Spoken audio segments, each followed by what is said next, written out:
لو قدامك اكبر كمية من الكوسة او البتنجان هتقدري تقوريها بسرعة الصاروخ.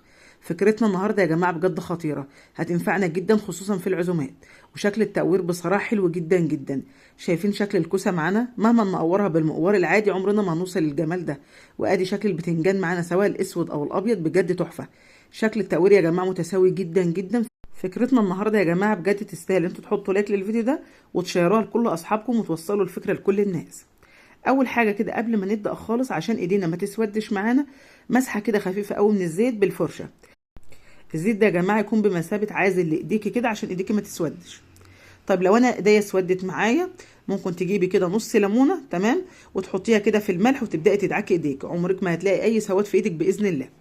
الطريقه سهله جدا جدا.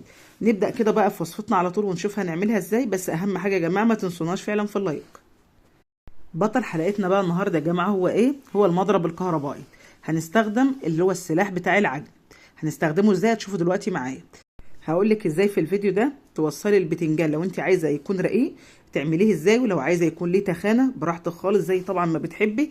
التقوير ده يرجع ليكي. اولا انا بخلي المضرب على اول سرعه اللي هي رقم 1، وهبدا اقور بالشكل اللي هتشوفوه معايا ده.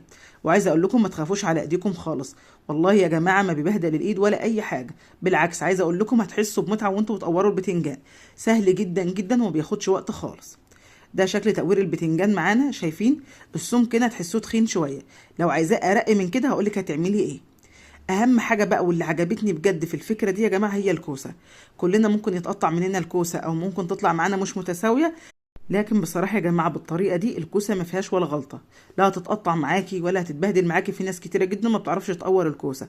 عايزه اقول لك بالطريقه دي عمرها ما تتكسر معاكي نهائي، وهتطلع مظبوطه جدا جدا ومتساويه من جوه ما شاء الله. حلوه قوي قوي. ده كده شكلهم معانا شايفين ما شاء الله. طيب لو البتنجان يا جماعه كبير معانا هنعمل ايه؟ هنقسمه كده من النص. يعني لو البتنجانيه كده كبيره معاكي هتقسميها من النص وهتعمليها برضو بنفس الطريقه.